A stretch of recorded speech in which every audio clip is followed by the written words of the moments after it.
조선 왕조를 세운 태조 이성계에 대한 이야기가 전해져 오는데, 이 태조가 조선 왕국을 건국한 이후에 하루는 왕비와 개국공신인 이지란, 이 사람은 원래 여진족 출신인데요, 본명이 퉁두란이라는 이름을 가진 사람인데, 이성계와 의형제를 맺고 조선 개국에 앞장섰던 인물입니다. 그래서 이 세 사람이 함께 술을 마시게 됐답니다. 아주 거나하게 또 기분 좋게 술자리가 이어지는데, 갑자기 서로의 속마음을 좀 털어놓자, 이런 제안이 되었답니다. 진짜 안에 있는 속마음을 함께 이야기해보자는 제안에 태조 이성계가 말문을 열었습니다. 그런데 그 옆에 뽕나무가 이렇게 서 있었나 봅니다. 이 뽕나무를 우리의 증인으로 삼고 솔직한 이야기를 좀 해보자, 이렇게 해서 이성계가 이야기를 시작합니다. 이제 나라를 세우고 왕이 되었으니 부족할 게 하나도 없지만, 그래도 누가 나를 찾아올 때 빈손 들고 오지 않고 뭔가 두둑한 거 들고 오면 그 사람이 예뻐 보이더라, 그렇게 이야기했습니다. 그랬더니 뽕나무가 막 흔들렸습니다. 진실된 마음이에요. 그 진실 게임에서 진짜라는 거죠. 그 다음에 이지란이 말을 이었습니다. 이제 내 위로는 오직 한 사람뿐이고 내 밑으로는 억조 창생이 있으니 더 부러울 것이 없지만은 그래도 죽기 전에 한 번은 임금을 한번 해보면 소원이 없겠습니다. 그랬더니 뽕나무가 막 또 이렇게 흔들리더랍니다. 이제 남은 사람은 왕비 차례인데, 왕비가 말을 안 하는 거예요. 괜히 얼굴만 붉히면서 꿀먹은 벙어리 마냥 가만히 있더랍니다. 태조가 긴장을 하고 또 그 옆에 앉아있던 이지란도 긴장을 하고 있는데, 왕비가 기어가는 목소리로 이렇게 대답했답니다. 신하 중에 젊고 잘생긴 남자를 보면 왠지 마음이 끌립니다. 그랬더니 뽕나무가 막 사시나무 떨듯이 막 흔들렸다고 합니다. 솔직한 마음이라는 거죠. 민간에서 회자되었던 야사라고 하지만, 이처럼 사람의 마음이 절제가 안 되고 욕심에는 끝이 없다라는 예일 것입니다. 여러분, 우리는 다 좋다가도 지나친 것 때문에 그르칠 때가 얼마나 많이 있습니까? 지위가 높다거나 소유가 많다고 해서 인간의 욕망이 줄어들지 않는 것을 여러분이 잘 아실 겁니다. 인간의 욕망은 마치 밑 빠진 독에 물 빠지는 것처럼 보입니다. 끝이 없는 거예요. 그만큼 우리 인간에겐 절제가 어려운 것입니다. 지나치게 갖고자 함으로 도리어 그르치게 되는 일들이 우리가 살아오면서 얼마나 많이 경험하게 되었습니까? 그럼에도 불구하고 성경은 우리에게 절제할 것을 말씀하며 그런 삶을 위해서 우리를 격려하고 있습니다. 그래서 성령의 9가지 열매 중에서도 맨 마지막으로 절제의 열매를 우리에게 가르치고 있습니다. 세상 사람들도 이 절제에 대해서는 많이 이야기하지 않습니까? 과유불급, 지나침은 오히려 모자란만도 못하다, 그런 말이 그냥 달리 생긴 게 아닙니다. 그만큼 절제하는 것이 우리에게 중요한 덕목이 되어 있다는 것이죠. 오늘 본문에서 사도 바울은 고린도 교회 성도들에게 절제할 것을 당부하고 있습니다. 여러분, 고린도 교회, 사도 바울이 고린도 교회에게 편지를 써서 보낸 것이 고린도전서인데, 그 당시 이 고린도 교회가 속해 있는 당시 사회는 헬라 문화권이었습니다. 헬라 철학이 그 시대를 지배하고 있는 사상이었습니다. 당시 헬라 사상에 젖어 있던 사람들에게도 이 절제라는 덕목은 최고의 덕목이었습니다.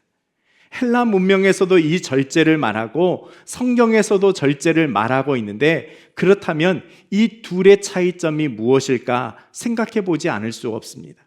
오늘 본문 말씀에서 분명하게 지적하고 있는데, 먼저 24절 말씀을 보시면, 운동장에서 다름질하는 자들이 다 달릴지라도 오직 상을 받는 사람은 한 사람인 줄 너희가 알지 못하느냐? 너희도 상을 받도록 이와 같이 다름질하라 라고 말씀합니다. 그러면서 25절에 이렇게 말씀합니다. 이기기를 다투는 자마다 모든 일에 절제하나니 라고 말씀하죠. 여기까지는 성경이 말씀하시는 절제와 세상에서 말하는 절제가 공통점을 가지고 있습니다. 이기기를 다투는 자마다, 챔피언이 되려고 하는 자들마다, 우승 트로피를 들어 올리려고 하는 자들마다 절제해야 된다라는 것입니다. 이것이 굉장히 큰 공통점입니다. 여러분, 운동하는 사람들이 얼마나 절제하는지 여러분 보셔서 아실 겁니다. 경기장 안에서뿐만 아니라 경기장 밖에서도, 아니 그의 모든 일상이 얼마나 절제가 있는 생활인지 우리가 잘 알 것입니다. 경기력을 향상시키기 위해서 끊임없이 체력을 단련시키고 먹는 것이며 심지어 자는 것까지 철두철미하게 관리하고 절제하는 생활을 하게 됩니다. 그래서 막상 경기장에 들어갔을 때 최상의 컨디션을 만들어내기 위해서 다른 모든 자신의 생활들을 철저하게 절제하고 있는 것이죠. 우리에게 잘 알려진 피겨의 여왕인 김연아 선수는 셀프 컨트롤에 있어서도 가히 여왕급이다라고 말할 수 있을 겁니다. 세계 정상에 오르기까지 그냥 올라간 것이 아니더라고요. 다른 운동선수들도 마찬가지겠지만 피겨 선수들에게 있어서 체중 조절은 절대적인 것입니다. 여러분, 피겨에서 점수의 판가름이 점프하는 것에 있지 않습니까? 이 점프가 중력과의 싸움이기 때문에 피나는 절제, 체중과의 싸움을 할 수밖에 없는 것이죠. 여러분, 이 피겨 스케이팅 선수들이 100g, 1kg도 아니에요. 100g만 늘어도 점프하는 높이가 달라진다고 합니다. 그리고 100g만 늘어도요, 착지할 때 충격이 달라진다고 합니다. 그러다 보니 이 김연아 선수는 특별히 식생활에 대해서 굉장히 절제를 했습니다. 언제나 저녁은 빵 한 조각, 야채 조금으로 저녁을 때웠다고 합니다. 그래서 저녁 훈련할 때 김연아 선수를 만난 사람들이 하는 말이, 제일 많이 듣는 말이 배고프다라는 이야기라는 것이죠. 이 김연아 선수가 캐나다 토론토에서 훈련을 했는데 훈련할 때 자기가 소속돼 있는 그 소속사 직원들하고 통화할 일이 있었답니다. 근데 주로 시차가 14시간, 13시간 나기 때문에 밤에 통화를 하게 된다고 하죠. 근데 소속사 직원과 하루는 통화를 하다가 직원이 이런 말을 했어요. 야, 정말 너는 웃기는 짬뽕이야. 그랬더니 김연아 선수가 짬뽕 한번 먹어보고 싶다 그랬다는 거예요. 얼마나 절제했으면 그 짬뽕 한 그릇을 못 먹었다는 거예요. 동계올림픽에서 메달을 따고 회단식을 위해서 한국에 돌아와서 청와대에서 축하 모임이 있었다고 해요. 그런데 그 축하 모임이 끝나자마자 바로 캐나다로 곧장 출국을 했답니다. 그 이유가 그 다음 달에 있는 세계 선수권 대회를 준비하기 위해서 곧장 출국했다고 그러죠. 여러분, 그 또래 나이가 되면 친구들도 만나고, 아니 하루쯤은 집에 가서 편히 쉬고도 싶었을 텐데 그날 저녁에 바로 출국할 만큼 철저하게 자기 절제의 삶을 살았던 사람이었습니다. 이런 김연아 선수의 좌우명이 No pain, no gain. 고통이 없이는 얻는 것도 없다라는 그 좌우명을 가질 정도로 철저하게 자기 관리와 절제의 생활을 했다고 합니다. 이처럼 승리의 영광을 얻을 때까지 자기 절제를 하는 그 운동선수들처럼 우리도 절제를 해야 된다고 하는데 25절 하반절에서는 그 차이점을 말씀하고 있습니다. 25절 하반절에 보면 같이 한번 읽을까요? 그들은 썩을 승리자의 관을 얻고자 하되 우리는 썩지 아니할 것을 얻고자 하노라. 아멘. 세상에서는 승리자의 영광은 썩어 없어질 것을 위한 절제이지만 우리는, 즉 예수 믿는 사람들은 썩지 아니할 것을 얻고자 절제해야 된다, 확실하게 말씀하고 있는 것입니다. 여러분, 우리는 노력을 안 해도, 특별히 노력을 안 해도 절제를 잘하는 것들이 있습니다. 우리 아이들은요, 공부를 얼마나 절제를 잘하는지 모릅니다. 가만히 있어도 공부는 절제를 잘 합니다. 이제 이번 주 목요일이면 수능 시험일이 있는데 우리 특별히 15명의 자녀들, 우리 수능 시험생들을 위해서 기도해 주실 것을 부탁드리겠습니다. 여러분, 아이들은 공부를 절제를 잘하고요. 우리 성도들은 뭘 절제를 잘할까요? 우리 성도들이 절제 잘하는 거 뭐 있던가요? 기도하는 거. 얼마나 절제를 잘하시는지 몰라요. 기도할 때입니다. 지금 기도하셔야 됩니다. 그래도 기도하는 것을 절제하시더라고요. 예. 예배하는 거, 예배 꼭 드리셔야 됩니다. 그렇게 말씀을 드려도 그 예배 드리는 걸 얼마나 절제 잘 하시는지 모릅니다. 급한 일이 생기면 기도와 예배는 제일 절제를 잘 하십니다. 이와는 달리 우리가 절제하지 못하는 것도 있어요. 음식 절제하는 거 저도 잘 못합니다. TV에서 맛있는 거 먹는 장면만 나와도 절제가 깨지더라고요. 남의 이야기하는 거, 험담하고 소문 옮기는 거 절제 잘 못합니다. 어떤 분들은 남을 험담하는 것을 마치 취미생활하듯이 즐기는 분들도 있습니다. 승리의 면류관을 위해서 달리며 훈련하는 선수들도 절제를 하는데 썩지 아니할 면류관을 향해서 달려가는 우리 성도들이야말로 절제가 필요하다라고 성경은 우리에게 말씀하고 있습니다. 여러분, 올 한 해를 시작하면서 올해는 무슨 일이 있더라도 내가 다이어트 해야겠다 작정하신 분들 계시죠? 예, 지금 체중에서 한 10kg, 5kg 빼야겠다 작정한 분들 계실 거라고 생각합니다. 정말로 이를 악물고 체중 조절을 하신 분들을 보면 정말로 존경스럽습니다. 대단한 분들이에요. 그런데 어떻게 그 절제가 생겨났던가요? 아름다워지기 위해서 체중을 줄이시는 분들도 계실 것이고, 또는 의사에게 꼭 체중을 빼셔야 이 병이 조절됩니다, 그런 경고를 받고 다이어트 하신 분들도 계실 거라 생각합니다. 이렇게 절제하고 관리하는 것 좋은 것이지만 결국 이 모든 것이 자기를 위한 것 아닙니까? 자기의 건강을 위해서, 자기의 아름다움을 드러내기 위해서 다이어트를 하고, 남자들은 뭐 배에다 왕자 새긴다고 다이어트도 하고, 여성들은 콜라병 몸매를 만든다고 다이어트를 하는데 얼마나 예를 쓰십니까? 나쁜 것이라고 할 수는 없지만 그 중심에는 자기의 영광, 그거 역시 썩어 없어질 것이라고 말씀하는 것입니다. 그렇다면 이런 것들은 말을 안 해도 스스로 절제하는 것들이라면 성경에서 말하는 절제는 무엇인가? 썩지 아니할 것을 위한 절제를 성경은 우리에게 말씀하고 있습니다. 여러분, 우리의 삶에 예수 믿기 전과 예수 믿은 후가 확연하게 구별되십니까? 한번 가만히 생각해 보십시오. 진짜 예수님을 만난 사람들은 이것이 구분돼야 됩니다. 가짜는 구별이 잘 안 됩니다. 예수 믿기 전과 예수 믿은 후, 여러분 가만 곰곰이 생각해 보세요. 지나온 내 삶에 돌아보았을 때 예수 믿고 달라진 것들이 무엇이 있는지, 뭐가 변하셨습니까? 무늬만 그리스도인이라면 예수 믿기 전과 예수 믿은 후가 별반 차이가 없습니다. 여러분, 좋은 품질의 제품을 명품이라고 하지 않습니까? 명품이 있는 거 하면 그와 유사한 짝퉁들도 있다는 것이죠. 어쩌면 우리의 신앙이 예수 믿기 전과 예수 믿은 후가 별반 차이가 나지 않는 그런 신앙생활을 하고 있다면 진품과 유사한 짝퉁일 수밖에 없다라는 생각이 듭니다. 여러분, 마태복음 12장에 보면 예수님께서 아주 중요한 말씀을 하십니다.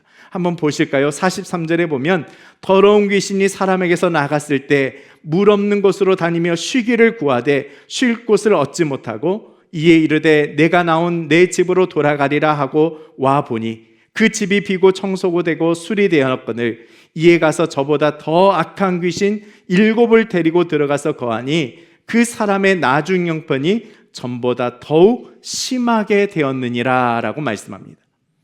더러운 귀신이 사람에게서 나갔을 때 막 어디 나갈 데를 찾지 못하고, 머물 곳을 찾지 못하고 있다가 마지막에 보니까 도로 자기가 나온 집으로 들어가 봤더니 7 귀신이 있더라는 거예요.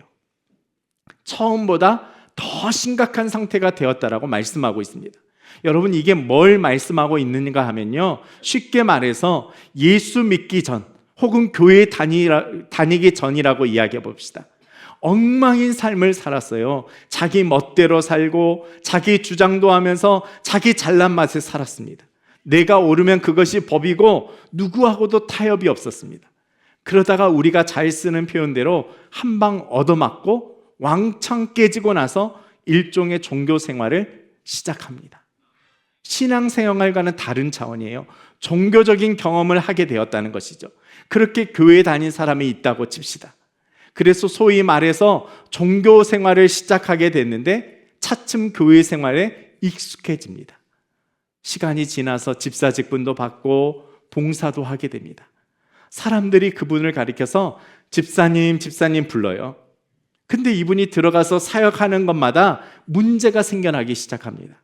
이분에게 일을 맡기면 자꾸 갈등이 생겨납니다. 들어가는 곳마다 맡은 일마다 항상 불협화음이 생겨나는 거예요. 그래서 왜 그럴까 하고 봤더니 교회 안에 들어왔는데도 여전히 내 주장을 굽히지 않는 거예요. 자기가 옳은 것 증명하려고 하고 자기 방법대로 하지 않으면 직성이 풀리지 않는 거예요.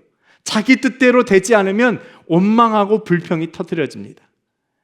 그리고 자기 뜻과 다른 사람들을 정죄하기 시작합니다. 그러니까 항상 문제가 생겨나는 거예요. 결국 따져보면 교회 다니기 전과 그 이유가 변한 것이 있어야 되는데 하나도 달라진 게 없다는 거예요. 다니기 전에도 자기 주장하고 살았고 교회 다닌 후에도 변한 것이 아니라 오히려 자기 주장이 더 강하고 자기 뜻만 고집하더라는 것이죠. 귀신 하나가 나갔는데 나중에 와서 보니까 더 심각한 7 귀신이 들어가 있다는 것입니다. 예수님이 말한 요 예화가 그걸 말씀하고 있는 거예요. 여러분, 진정한 거듭남이 아니면, 성령의 사람이 되지 않으면, 하나님의 진품이 되지 않으면 세상에 나온 짝퉁과 다를 바가 없다는 것입니다. 그래서 확실하게 이 절제의 성령의 열매가 진짜인가 아니면 모조품인가를 판가름하는 아주 중요한 척도가 제도라는 것입니다. 여러분, 우리가 어떨 때 절제력을 발휘하고 어떨 때는 절제력을 발휘하지 못하고 있습니까? 무엇에 절제를 할 수 있고 무엇에는 절제를 하지 못하던가요? 여러분, 그 절제의 열매를 보면 진짜와 가짜가 확연하게 구별된다고 저는 생각합니다. 여러분은 언제 절제가 되든가요? 아까 말씀드린 것처럼 세상 사람들도 절제하려고 예를 씁니다. 자기의 썩어질 영광을 위해서, 자기가 목표하는 승리의 트로피를 들기 위해서 엄청난 절제를 발휘하더라고요. 그런데 우리가 말하는 성령의 절제가 무엇인가? 썩지 아니할 면류관, 썩지 아니할 하나님의 영광을 위해서 절제해야 된다라는 것입니다. 이것을 다르게 표현하면 이렇게 말할 수 있을 것 같아요. 급한 일보다 중요한 일을 선택하는 능력이 절제다라고 말씀드릴 수 있습니다. 다시 한번 말씀드릴게요. 급한 일보다 중요한 일을 선택하는 것이 성령의 열매, 절제인 것입니다. 여러분, 뭐가 더 중요하던가요? 뭐가 더 급한 일이던가요? 여러분, 우리는 하나님의 것이 먼저이고 하나님 나라와 그의 의를 구하는 것이 항상 우선돼야 되는 그리스도인들이라는 것입니다. 여러분, 중요한 것을 먼저 하는 것, 내가 급한 것보다, 나에게 급한 것보다는 중요한 것을 선택할 수 있는 그 능력이 바로 절제에서 나온다는 것입니다. 여러분, 내 영광과 내 유익을 위해서 먼저 하는 것 가지고 세상 사람들이 영웅이라고 박수치지 않습니다. 여러분, 세상에서 말하는 영웅도 자기 목숨을 내놓고 타인의 생명을 구하며 남의 유익을 위해서 헌신할 때 그 사람을 영웅이라고 이야기합니다. 세상의 영웅이라는 호칭에도 타인의 유익이 먼저인데, 하물며 하나님 나라의 백성이고 구원받은 백성들이 하나님 나라와 그 영광을 위해서 나의 급한 것보다는 더 중요한 것을 선택하는 그 능력이 바로 절제에서 나온다는 것 아닙니까? 내 스케줄보다, 내가 구하는 유익보다 더 위대한 유익이 있구나, 내 생명보다 더 위대한 가치가 있구나, 이것을 아는 것이 절제이고, 그래서 사도 바울처럼 내 생명을 조금도 귀한 것으로 여기지 아니하고 하나님의 영광을 위해서, 하나님의 나라를 위해서 달려가는 그 모습이 바로 절제에서 비롯된다라고 말씀하는 것입니다. 저는 이 절제가 없는 모습을 시청각 교재처럼 보여주신 장면이 잠언 25장의 말씀이라고 생각합니다. 잠언 25장 28절에 이렇게 말씀합니다. 같이 한번 읽겠습니다. 자기의 마음을 제어하지 아니하는 자는 성읍이 무너지고 성벽이 없는 것과 같으니라. 아멘. 여러분, 고대 사회, 잠언이 기록될 만한 그 고대 사회에서 성벽이 없다는 도시를 한번 생각해 보세요. 상상이 안 되는 겁니다. 이건 말이 안 되는 거예요. 고대 도시에 성벽 없이 그 안에 백성들이 거한다? 여러분, 그 백성들 불안해서 어떻게 합니까? 수시로 쳐들어오는 적들을 어떻게 방비할 수 있습니까? 항상 두려움 속에 살게 될 것이고 침략의 위험에 항상 노출되어 살아가는 것입니다. 여러분, 성벽이 없이 산다는 것은 한마디로 나를 좀 잡으시오, 이런 이야기라는 것이죠. 마음을 제어하지 아니한 자는, 다시 말해서 절제의 열매가 없는 자는 꼭 성벽이 없는 도시에 사는 백성들과 같다라는 것입니다. 완전히 적에게 노출되어서 침략당하고 포로로 끌려갈 수밖에 없는 그런 성의 백성들과 같다라는 이야기입니다. 여러분, 이 마음의 성벽이 없게 되면 분노가 쌓이고 생겨날 때 성벽이 없기 때문에 어디를 향해서 치닫게 되냐면 폭력을 향해서 치닫게 됩니다. 분노가 폭력까지 가는 이유는 마음의 성벽이 없기 때문에, 절제가 없기 때문에 그렇게 된다는 것입니다. 여러분, 꼭 주먹을 휘두른 것만이 폭력이 아닙니다. 말의 폭력으로도 드러납니다. 내 마음의 성벽이 없기 때문에, 다시 말해서 절제가 없기 때문에 사방으로 공격성을 드러내고 다른 사람을 아프게 하고 다치게 만드는 것입니다. 여러분, 우리의 삶에 마음의 장벽, 이 마음의 성벽, 절제가 있음으로 인해서 우리의 삶을 지켜낼 수 있다라는 것입니다. 여러분의 마음의 성벽이 얼마만큼 쌓여 있습니까? 절제가 없으면 성벽이 없는 도시 안에 사는 백성들과 똑같은 삶이 될 것입니다. 여러분, 우리의 마음을 단단하게 지켜주시는 이 절제를 날마다 구하셔야 됩니다. 하나님께 기도함을 통해서 마음의 성벽을 늘 들여다보고 때로는 보수해 나가야 됩니다. 여러분, 아무리 견고하게 쌓인 성벽이라 할지라도 시간이 지나면 그것이 어딘가에는 금이 가고 균열이 생기고 조금씩 허물어지기도 할 것입니다. 우리는 그것을 기도를 통해서 성령의 능력으로 보수하고 다시 수축해서 올려야 되는 것입니다. 그래서 마음의 성벽이 항상 내 신앙을 지킬 수 있는 절제가 우리 안에 있어야 된다는 것입니다. 그런데 우리 마음을 가만히 들여다보십시오. 신앙생활을 오래 하고 있다고 하지만 기도하지 않음으로 인해서 성벽이 조금씩 허물어져 가고 있고 아무것도 손대지 못하고 허물어진 상태로 살아가고 있지는 않습니까? 나중에는 곳곳이 헐리고, 그래서 누가 내 마음에 쳐들어와도 전혀 방비할 수조차 없는 분노와 거짓과 질투와 온갖 악한 것으로 점령당한 채 그렇게 살아가고 있지는 않냐라는 것입니다. 여러분, 절제하는 삶을 통해서 여러분의 마음의 성벽을 단단히 쌓아서 그 마음으로 하나님의 영광을 먼저 구하며 살아가는 절제의 삶이 될 수 있기를 바랍니다. 그런 삶의 주님이 약속하십니다. 마태복음 6장 33절에서 같이 한번 읽어보겠습니다. 너희는 먼저 그의 나라와 그의 의를 구하라. 그리하면 이 모든 것을 너희에게 더하시리라. 아멘. 그런데 우리는 늘 더하시리라, 여기에만 초점이 맞춰져 있습니다. 그의 나라와 그의 의를 구할 것은 나중으로 밀고 항상 우리는 더하실 것에 마음을 집중하고 살아갑니다. 여러분, 베드로가 주님을 가리켜서 주는 그리스도시요 살아계신 하나님의 아들이십니다 라고 고백했을 때 주님에게 칭찬받았던 거 여러분 잘 아실 겁니다. 그런데 그 직후에 바로 주님이 베드로에게 엄청난 꾸지람을 하십니다. 베드로에게 뭐라고 말씀하셨냐면, 사단아 내 뒤로 물러가라. 여러분, 왜 베드로가 이 꾸지람을 받았을까요? 예수님께서 십자가를 지신다고 말씀하셨습니다. 이제 내가 예루살렘에 가서 십자가를 질 것이다 라고 말씀했을 때 베드로가 막았었습니다.